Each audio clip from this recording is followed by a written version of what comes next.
Este es un paciente, como dice allí, con deficiencia nutricional post cirugía bariátrica. Un caso problema.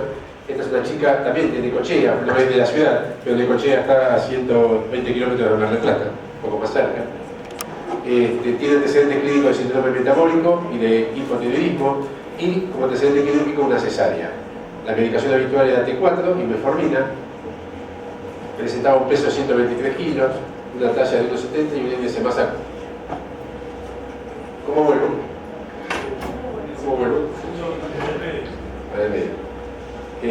Una índice de masa corporal de 42 y fue evaluada por el equipo multidisciplinario resultando apta para la cirugía bariátrica. Le hicimos un bypass gástrico, el IDRU, que es lo que hacemos habitualmente en estos casos. ¿Cómo hacemos el bypass gástrico nosotros? No difiere demasiado de lo que comentó Axel. Tenemos un asa,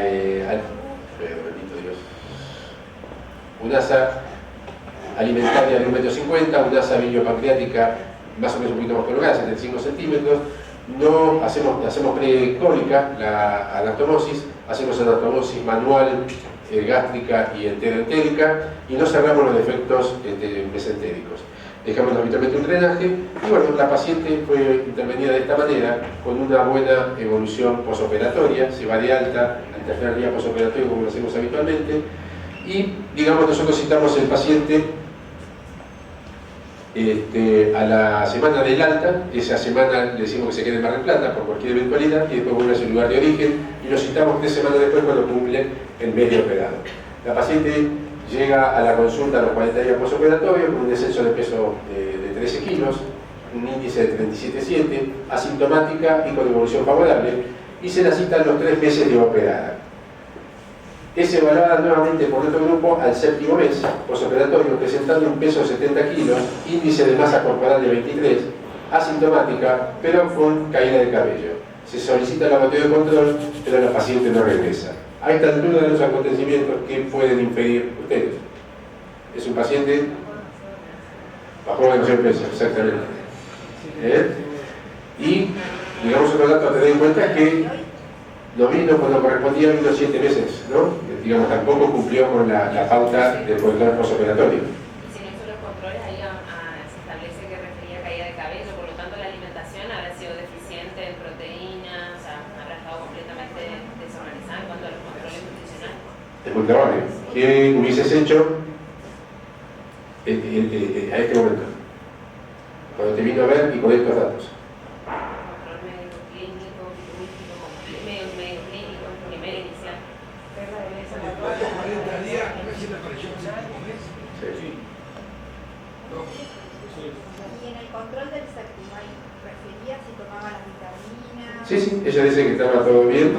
La vitamina la tomaba, de eso después te digo por qué, en cierta manera creo que era así. Se controló hizo el control de tiroides, ella venía tomando levotiroxina. Sí. Digamos que pedimos, ahí cuando vino, ella tenía que haber vuelto a los 3 meses. Yo le pido los laboratorios y demás a los 3 meses. Es decir, al mes, controlo cómo está, cómo le evalúo, vemos cómo anda todo, si hay algo que me haga cambiar de estrategia, pero normalmente la vuelvo a citar 2 meses después, a los 3 meses, y ahí le pido el laboratorio. Obviamente que, digamos, eso se lo salteó. ¿Cuando vino el séptimo vino con laboratorio o no? No se lo hizo. Viene al 7º mes sin haberse, por eso no había alcanzado a pedir el laboratorio. Es decir, yo no le suspendo la hormona tiroidea, obviamente, del postoperatorio, y todo depende después de la evolución de su laboratorio y de lo que opine su médico endocrinólogo, ¿cierto?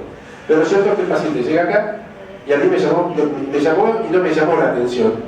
Digo que me llamó y no me llamó porque no le di la importancia que esto también tenía. ¿En el medio es el puntero?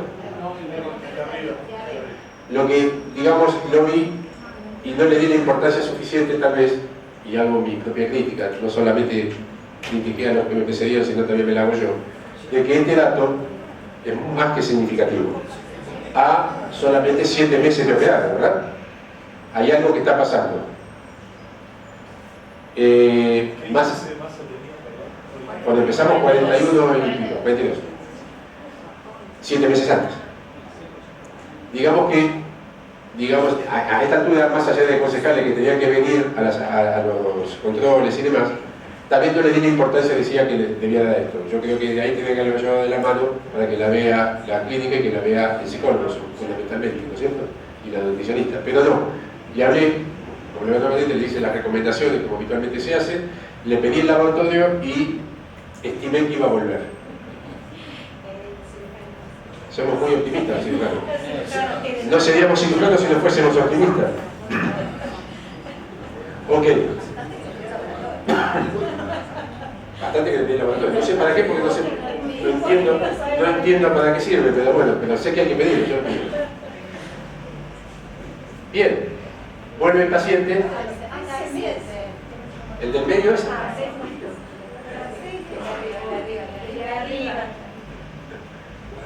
Espérate, que ahora tengo que ir ahí, acá arriba. Vuelve a los 13 meses, si lo había visto el 7º mes, le pedí el laboratorio, le dije que viniera, le hice las recomendaciones, pero evidentemente el paciente no hace lo que el médico le dice, sino lo que se le antoja hacer. Entonces, llega, digamos, a la guardia, no vino a la consulta, en mal estado general, con un peso de 80 kilos, un IMC de 27, desde hace un mes marcada astenia, edema generalizado, caída de cabello, oligomenorrea, disnea, clase funcional 2, dolor región dorsal y sacra de cúbito prolongado. En la anamnesis, dieta restringida para continuar con su descenso de peso, haciendo mención a no necesitar comer mayor cantidad ya que se sentía muy bien y muy fuerte, estando muy contento y conforme con su evolución. Vino hecho, digamos, en este estado, muy mal estado general. Estuvo internada en Necochea, por supuesto en Necochea la mandaron para Mar del Plata porque no hay un equipo que manejara a este tipo de pacientes postoperatorio. Y a pesar de haber venido disneica, que no podía hablar, con dolor y edemas y todo lo demás, ella estaba fantástica porque había bajado de peso. ¿Qué hago con la paciente? ¿Esos 10 kilos que ganó, esos de agua? Agua. En el laboratorio de ingreso se halló anemia, leucocitosis, transaminasas por 2, pal elevada, hipoproteinemia 59%, hipoproteinemia con hipogluceminemia marcada, alteraciones viendo los niveles de calcio, fósforo, magnesio e hipovitaminosis. Se interpreta el cuadro como desnutrición severa proteica y calórica primaria, trastorno alimentario y secundaria, antecedente renal. Bueno, ¿cómo se encara a este paciente ahora? Más allá de internarlo y tratar de recomponerlo. ¿Qué flancos atacamos? ¿Cómo llegó a esto? ¿Y cuál podría ser el origen de esto? ¿Dónde empieza? Supuestamente tomaba los suplementos y la alimentación. No, lo que decía ella es que no necesitaba comer. Estaba tan bien, tan fuerte y tan vital que no necesitaba comer.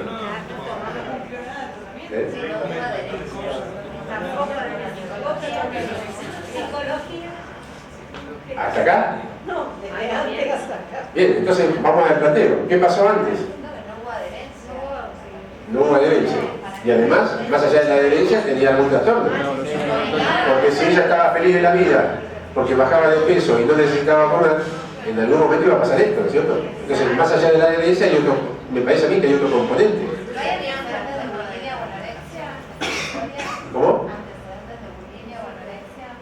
No lo recabamos. No, sí, no tenía. ¿No tenía? Ok. ¿Qué decías? Vos tenés la culpa. ¿Qué decías? No tenía. No había relatado, ¿no? Bien. Ok. Bien, nosotros lo que hicimos fue obviamente hacerle una valoración por psiquiatría, entonces se interpretó el cuadro como secundario un trastorno de la imagen asociado a hipomanía y trastorno de la conducta alimentaria, comenzando el tratamiento con terapia psicológica y medicada con olanzapine. También, por supuesto, hablamos con la gente de nutrición. Se inicia nutrición a través de sonda nasogástrica, le iba a comer. Con Peptisol, 500 mililitros, 500 calorías en bomba, de infusión continua, aumento progresivo para no generar un síndrome de realimentación, se realizan cargas de fósforo, tiamina, se indica dieta oral hipercalórica e hiperproteica. Y solicitamos también valoración del cuadro por nefro y cardiología por probable daño orgánico secundario a su desnutrición. Hasta ahí estamos todos de acuerdo, hubiesen hecho otra cosa, falta algo. ¿Todos están de acuerdo? Bien. Durante su internación y recuperación intercurre secundario, disfunción hepática y tiempos de coagulación alterados con hematuria. Lo evaluó en urología, tratamiento expectante con sonda y suero lavador, y posteriormente con hematemesis y shock hipovolémico secundario a úlcera gástrica con vaso visible y sangrado en DAPA, Forres 1B, para los que no son cirujanos, es un vaso visible. Realizándose de forma endoscópica hemostasa con adrenalina y hemoclips, requirió para su reanimación ingresada a la UCI, a unidad de cuidados intensivos, ARN, endotrópico, transfusión de sangre y plaquetas. Es decir, estamos con un paciente claramente comprometido, con trastorno serio de nutrición, hipoluminémica desnutrida y además con una hemorragia digestiva, que eventualmente, digamos, por el tamaño de la úlcera y por el tipo de la úlcera, nos planteaba algunas inquietudes sobre qué podía pasar con esta úlcera, si podía haber resangrado o no, tipo de coagulación alterado, un combo bastante distante de lo que nosotros los cirujanos queremos de un paciente. Ese paciente lo discutimos en el comité multidisciplinario para establecer conductas con posible resangrado. ¿Qué hacíamos con ese paciente si resangraba? ¿Volvíamos a hacer lo mismo? ¿Lo operábamos? ¿Estaba bien si lo operábamos? ¿Qué riesgos corríamos? Todo ese tema se discutió.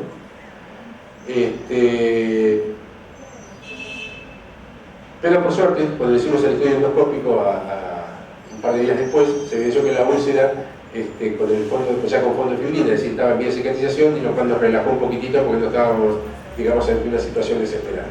La paciente presenta evolución favorable, no presenta resangrado, inotrópicos en descenso, hematocrito en ascenso, se comienza a alimentar con nutrición parenteral, nutrición enteral a 42 mililitros por hora, se suspende la asistencia respiratoria mecánica tras 7 días y ahí recién inicia nuevamente dieta oral. Continúa con buena evolución, nutrición enteral por sonda, parenteral y dieta oral, afebril, egresa de la UCI, presenta anemia de ascenso, parotido, al igual que proteínas totales en suero. Se discute con el equipo hasta cuándo continuar con apoyo nutricional no oral. ¿Qué opinan ustedes? ¿Hay que seguir con el apoyo, digamos, en este paciente? ¿Hasta cuándo? ¿Cuándo lo suspendemos? ¿Con qué parámetros? ¿Qué opinan? Bueno, precisamente esa la dieta no, la parenteral se refiere a la parenteral, si lo suspendíamos o no. ¿O qué parámetro utilizás para decir, bueno, suspendemos la dieta parenteral? ¿Cuánto es oral? La dieta oral requiere realmente y cuánto es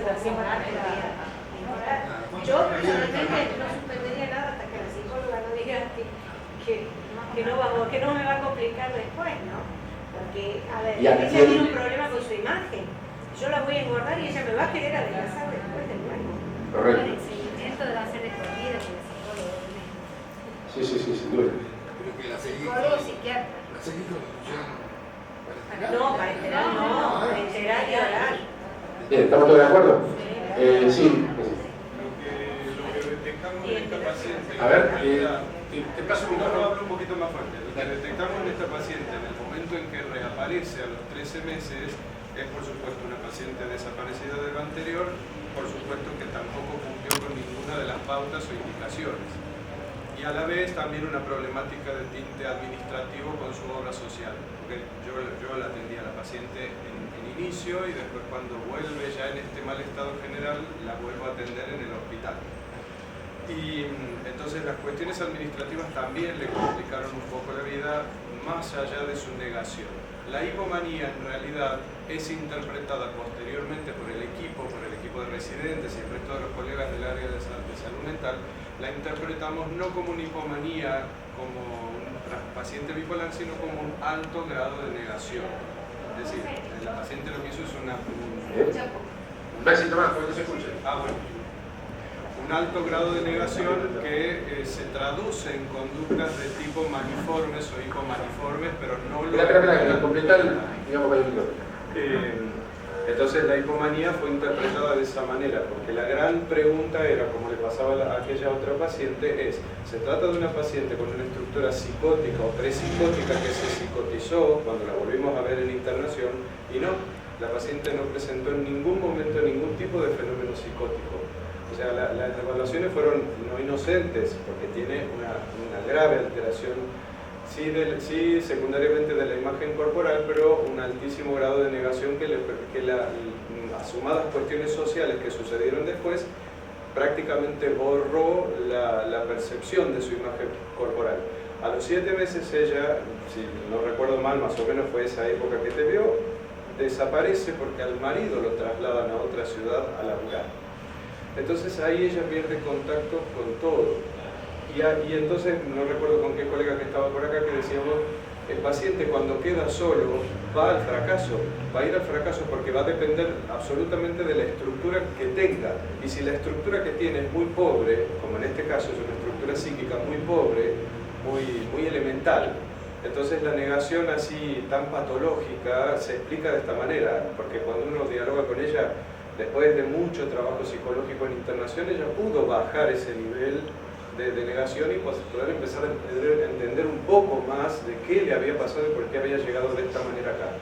Y una de las cosas que yo recuerdo en internación que me dijo es que en realidad ella en algún punto había empezado a dejar de comer también por los síntomas dolorosos, porque le dolía cuando comía. Entonces empezó a generar un círculo muy complicado y el marido no encontró la manera de darle una mano para decir, bueno, a ver, si te duele, vamos al hospital de nuevo. Pasaron los meses, se fue a trabajar no me acuerdo a dónde y estuvieron muchos meses solos y ella estaba prácticamente todo el tiempo sola, sin familia, sin allegados y sin equipo médico que la pudiera atender.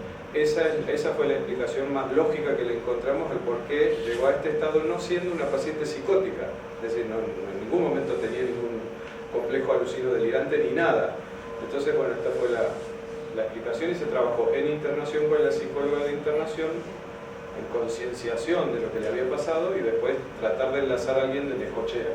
¿Alguien cree que algo se nos escapó? Se me recapa. Bueno, ahí voy. Porque la paciente no venía. ¿Es responsabilidad mía o del equipo que la paciente no venga? De alguna manera tengo que hacer algo, tengo que modificar algo, tengo que plantearme algo. Yo creo que sí, en definitiva. Porque, ¿perdón? En contacto un medicamento, puede ser esta insulina, no estás pensando si lo va a usar o no lo va a aplicar, no se lo va a aplicar. Vos te ponés y se lo das porque va a ver que lo va a hacer. Esto es lo mismo. Hay un tratamiento que el paciente tiene que cumplir.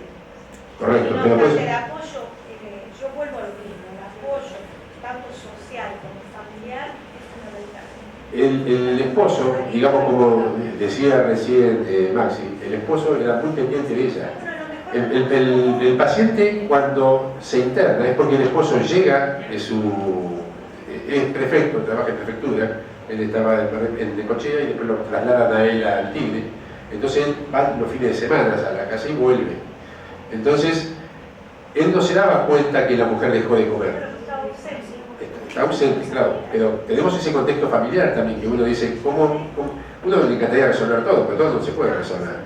Y el paciente, digamos, la contención que tenía cuando el marido estaba era absoluta, porque de hecho, no sé si sirve o no desde el punto de vista psicológico, pero en los 48 días que la mujer estuvo internada, el marido no se movió del lado de ella.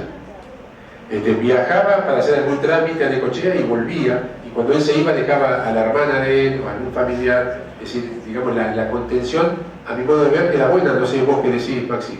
Sí, desde la perspectiva de ellos sí, lo que no pudieron es detectar que no era tan así como ella les planteaba. Claro. Desde su nivel de... Pues yo digo, el marido cuando llega y la ve hecha un trapo es cuando decide llevarla al hospital de Necochea, y desde el hospital de Necochea me llama para decirme en la situación que estaba la mujer, que en Necochea no le daban ninguna solución y sabían decirle qué era lo que estaba pasando, que fue cuando dijimos, bueno, subirla a la ambulancia y tratarla a Mar del Plata, porque esto que está pasando, algo tiene que ver con la cirugía, no me cabe ninguna duda. Pero este es un problema que tenemos todos los equipos quirúrgicos, que es el seguimiento de los pacientes.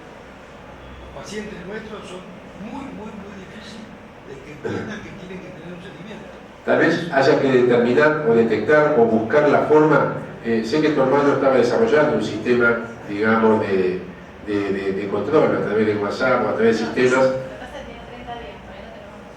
No, estoy diciendo como idea, digamos, buscar un mecanismo para poder determinar que está faltando el control de algún paciente.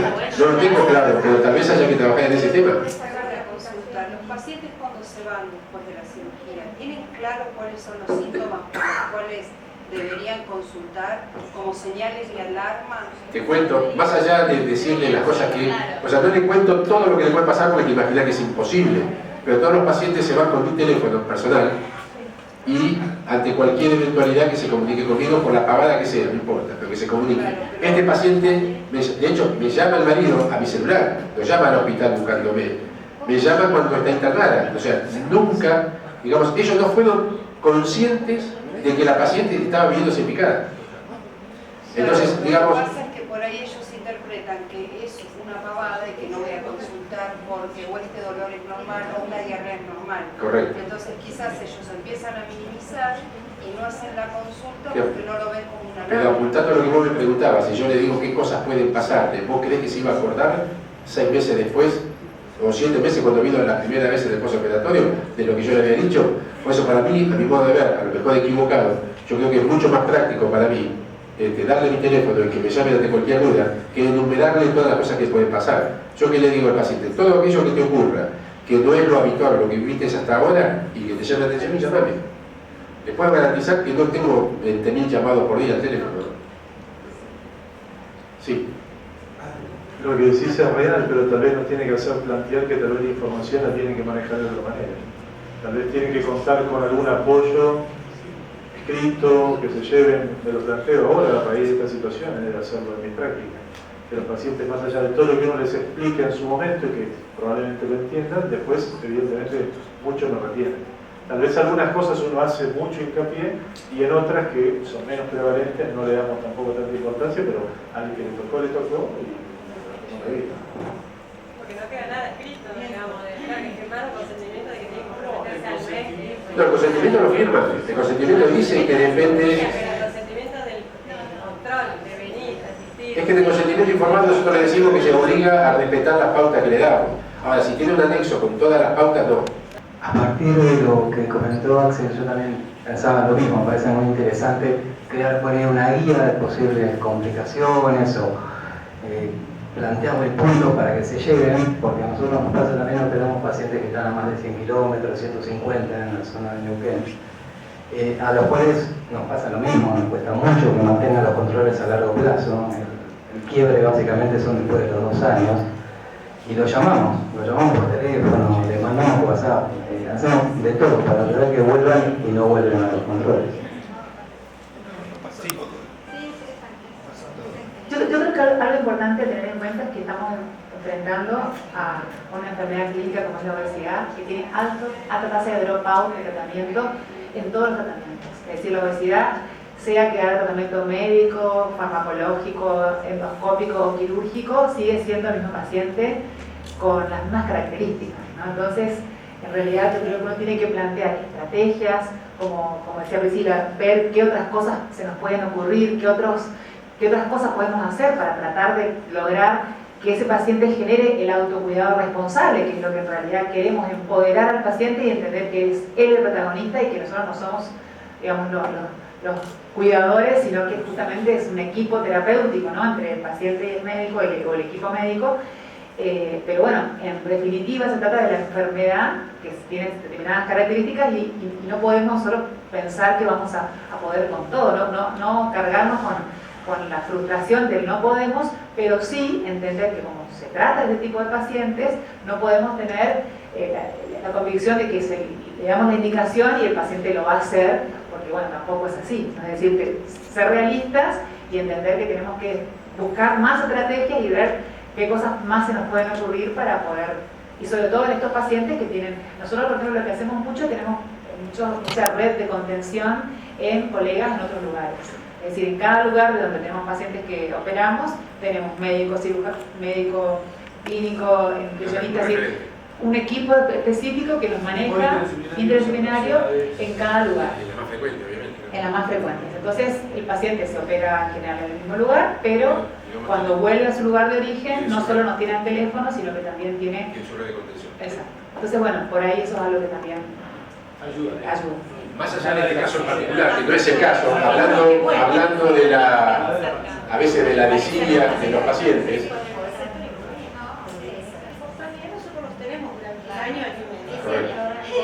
Es decir, primero la zanahoria y la cirugía y después la colipectomía. No, decía que más allá de este caso, que no hace a esto, pero nosotros en el hospital también hemos detectado una deserción en un número importante de pacientes después de un tiempo. Y de hecho, comenzamos con un plan ahora de ver a aquellos pacientes que se ausentaron de la consulta, alguna de las consultas, ya sea nutricional, ya sea psicológica o ya sea quirúrgica, por lo menos un año que no viene a ninguno de los controles, lo llamamos por teléfono. De todos los pacientes pudimos contactar el mes pasado a 125, que se comprometieron a venir a una reunión comunitaria que organizamos para poder hablar con todos ellos y plantearles cuál es, o refrescarles cuál era la importancia de los controles, que esto no estaba curado, que esto necesitaba el control. De esos 125 que se comprometieron telefónicamente el día y la hora que tenían que venir, vinieron 24. Vale decir que ahora la próxima reunión va a ser el día lunes. Volvimos a llamar a todos los pacientes que no vinieron, obviamente, porque de esos pacientes que vinieron, esos 24, tuvimos buena acogida, porque interpretaron, digamos, la ausencia, el daño que le estaba causando, y muchos de ellos vinieron a la consulta, ya sea a nutrición, ya sea a verme a mí. Pero lo más curioso es cuáles son las razones por las cuales el paciente no viene. Y muchos pacientes no vienen porque dicen que regalaron peso y les da vergüenza. Entonces, precisamente lo que no queremos que ocurre es lo que hace que el paciente no venga. Entonces tenemos un trabajo ahí que estamos tratando de aclararlo con nuestra nutricionista, con el psiquiatra y demás, de ver cómo manejamos a esos pacientes, porque no vienen porque tienen vergüenza de haber ganado peso. Todos saben por qué regalaron peso. Y la mayoría sabe que no tiene que venir porque le da vergüenza. Digamos, bueno, esa es la interpretación que hacen ellos, ¿no? Claro, pero nosotros tenemos en servicio, somos bastante... No nos reñimos, nos mordemos a veces, pero no más que eso. Bueno, interpone con una neumonía, obviamente el parro flaco no le faltan pulgas, le seguía pasando cosas a esta mujer. No, se terminó. Necesidad de antibióticos prolongados, realiza escalectomía sacra durante la internación y evaluación de cirugía plástica reparada, porque obviamente patronización, internación prolongada, más allá de los cuidados, no somos perfectos y los pacientes se escalan. Y ya venía de antes, además. Estuvo con nutrición parentera 23 días, con nutrición enteral por sonda 46 días, y fue dada de alta a los 48 días de internación con una hemoglobina de 2,70, con un peso de alta de 59 kilos para un peso ideal de 65, y con un IMC al alta del 20. Estaba un poquito mejor, pero no tanto mejor, pero de alguna manera también creímos, eso conversado, que el paciente había que deshospitalizarlo en algún momento.